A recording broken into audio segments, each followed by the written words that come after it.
نبی اکرم نور مجسم شفیع معظم صلی اللہ تعالیٰ علیہ وسلم کی امت کو اللہ تعالیٰ نے بہت ساری ایسی چیزیں اپنی رحمت سے دی ہیں کہ جن میں عمل تھوڑا ہے اجر زیادہ ہے۔ اس کا نتیجہ یہ نکلتا ہے کہ انسان تھوڑے وقت میں، تھوڑے ٹائم میں، تھوڑی مصروفیت میں اپنے رب کریم کے بارگاہ سے زیادہ اجر کا مستحق ہو جاتا ہے۔ انہی مقدس معتبر معنی خیز ایام میں ایک بڑی فضیلت، زیادہ عظمت والا مہینہ ماہ رمضان المبارک ہے۔ قرآن مجید نے صراحت کے ساتھ اس ماہ مقدس کا نام لیا ہے۔ کیا معنی ہے؟ کہ یہ وہ مقدس مہینہ ہے جس کا میرے رب کریم نے نام لیا ہے، اللہ نے نام لیا ہے۔ شہر رمضان الذی انزل فیہ القرآن، فرمایا رمضان کا وہ مقدس مہینہ ہے جس میں اللہ نے قرآن نازل فرمایا ہے۔ اس ماہ نور، ماہ سرور کا نام نامی اللہ تعالیٰ نے قرآن مجید کے اندر ذکر فرمایا۔ حضرت سلمان فارسی رضی اللہ تعالیٰ عنہ ارشاد فرماتے ہیں کہ شعبان المعظم کا آخری دن تھا، اگلے دن رمضان شروع ہونے والا تھا کہ رسول پاک علیہ السلام نے ہمیں رمضان کی فضیلت پر خطبہ ارشاد فرمایا۔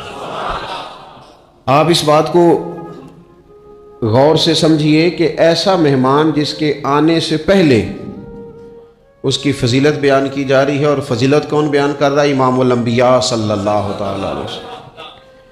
یہ صرف ہمارے دلوں کے اندر، امت کے دلوں کے اندر اس ماہ مقدس کی فضیلت کو اور اس کی عظمت کو بٹھانے کے لیے کہ پوری طرح تم اپنے ذہن میں اور اپنے دل میں ایک بات بٹھاؤ کہ ایک عظمتوں والا مہینہ تم پر سایہ فگن ہونے والا ہے، عظمتوں والا۔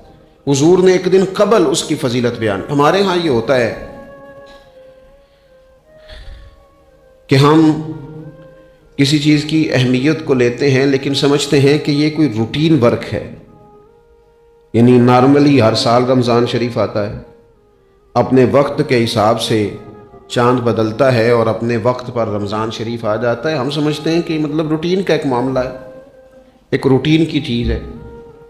لیکن اگر آپ اس کو اس نظر سے دیکھیں گے نا کہ اس مہینے کے آنے سے پہلے، یعنی ابھی ایک دن بعد آنا ہے رمضان کو، اور آنے سے پہلے حضرت سلمان فارسی فرماتے ہیں کہ نبی پاک نے ہمیں باقاعدہ بلا کے خطبہ دے کے رمضان کی عظمت ہمارے دلوں میں بٹھا، یعنی فکری طور پر اور ذہنی طور پر امت کو تیار کیا۔ فرمایا تم پر ایک ایسا مہینہ سایہ فگن ہونے والا ہے جو مبارک ہے تمہارے لیے، باعث برکت ہے تمہارے لیے۔ تم اپنے آپ کو ذہنی طور پر تیار کرو کہ ایک ماہ نور تمہارے قریب آ رہا ہے۔ جو رمضان، اسلامی عبادات جتنی بھی ہیں نا، وہ مخصوص پوجا پاٹ نہیں۔ اسلامی عبادات میں سے کوئی عبادت بھی ایسی نہیں جس کا مقصد ہی ہو کہ آپ نے اتنے وقت سے لے کر اتنے وقت تک فلاں عمل کرنا ہے۔ جتنی بھی عبادات ہیں اسلامی، وہ اپنے دامن میں کوئی نتیجہ رکھتی ہیں، کوئی رزلٹ رکھتی ہیں، اس کے ثمرات انسانی زندگی پر مرتب ہوتے ہیں۔ انسان کو تزکیہ نصیب ہوتا ہے، اس کے باطن کو صفائی نصیب ہوتی ہے، اسے خیر کرنے کا موقع ملتا ہے، تربیت کے بہت سارے مواقع اس میں پائے جاتے ہیں، بہت سارے اسرار و رموز کے ساتھ اسلامی عبادات ہیں۔ یہ جو رمضان المبارک ہے نا، یہ جو روزہ ہے، یہ روزہ اپنے دامن کے اندر تربیت رکھتا ہے، تربیت۔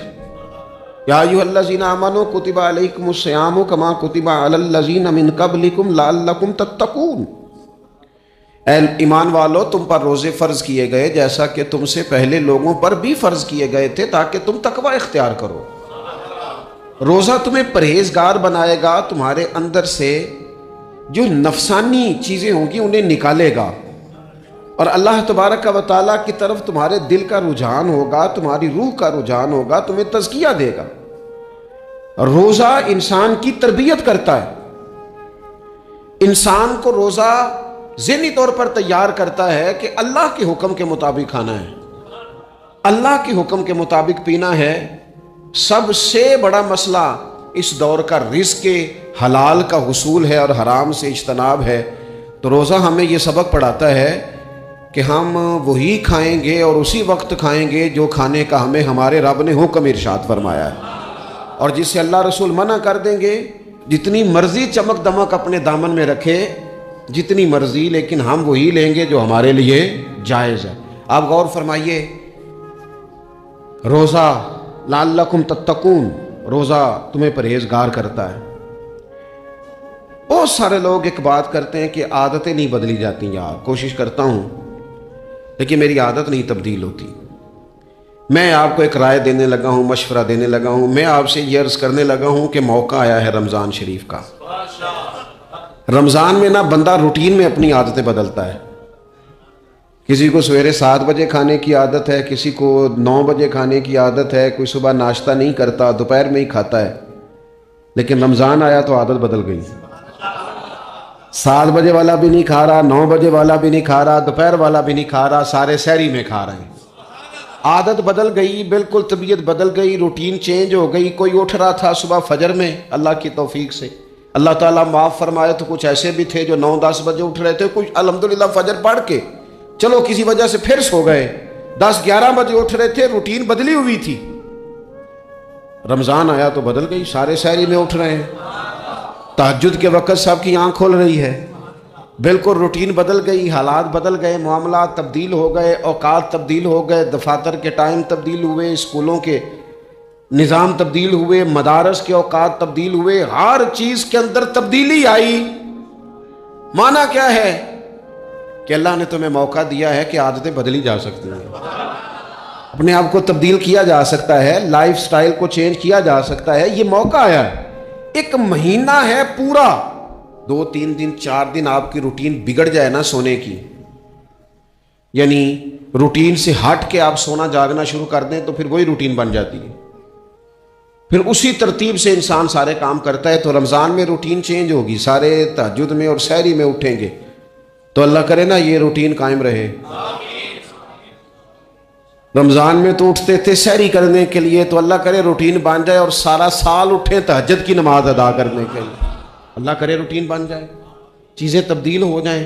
وہ لوگ جن کو ڈاکٹر کہہ رہے تھے کہ دوائی بھی کھانی ہے اور پرہیز بھی کرنا ہے، تو وہ کہہ رہے تھے جی دوائی کھانا تو آسان ہے، پرہیز کرنا مشکل ہے، تو بدلنے لگی ہے نا روٹین، آ گیا نا رمضان، پرہیز کا ٹائم شروع ہو گیا۔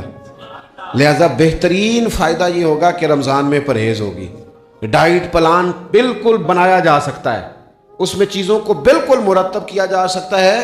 تو رمضان شریف کے آنے سے پہلے ذہنی طور پر اپنی عادات کی تبدیلی کا پروگرام بنائیں، عادتیں بدل جایا کرتی ہیں۔ رسول کریم دنیا میں آئے وَيُزَكِّيكُمْ، حضور تزکیہ کرنے تو آئے ہیں، عادتیں بدلنے تو تشریف لائے ہیں۔ نبی پاک نے صفائی ستھرائی کر دی، ساری ناپاک چیزوں کو نکال دیا۔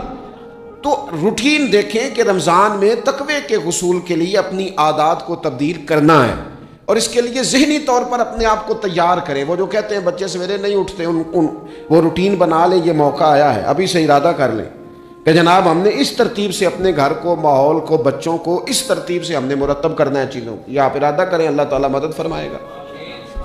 رمضان المبارک کی جو خاص فضیلت ہے، اس خاص فضیلت کو رمضان آنے سے پہلے ذہن میں بٹھا لیں، اور رمضان المبارک پورے کا پورا اس ذوق سے گزاریں کہ ذہن میں بات موجود ہو، ذہن میں، کہ دراصل رمضان کیا ہے۔ اللہ کے پیارے رسول صلی اللہ تعالیٰ علیہ وسلم نے فرمایا، اے لوگو تم پر ایک عظیم المرتبت مہینہ سایہ فکن ہو رہا ہے۔ حضور فرماتے ہیں شہر مبارک، فرمایا یہ بڑا برکت والا مہینہ ہے، یہ برکتیں لے کے آیا ہے، یہ رحمتیں لے کے آیا ہے، یہ اپنے ساتھ عنایات لے کے آیا۔ اور نبی اکرم صلی اللہ تعالیٰ علیہ وآلہ وسلم نے فرمایا جو بندہ بھی قرب الہی کی نیت سے رمضان میں نیکی کا طلبگار ہوگا، فرمایا وہ اگر نفل نیکی کرے گا نا تو اللہ تعالیٰ اسے فرض کے برابر ثواب عطا فرمائے گا۔ اور حضور علیہ الصلوۃ والسلام فرماتے ہیں جو اس مہینے میں ایک فرض ادا کرے گا اللہ 70 فرضوں کے برابر اجر عطا کرے گا۔ اپنے ذہن میں ایک بات بٹھائی جائے، ذہن میں یہ بات بٹھائی جائے کہ یہ نا برکت والا مہینہ ہے، اس میں میرا ثواب بڑا ضربوں کے ساتھ آگے بڑھے گا، ایک ذہن بنایا جائے اور پھر ثواب اکٹھا کرنا شروع کر دیا جائے، پھر وہ ترتیب بنا لی جائے۔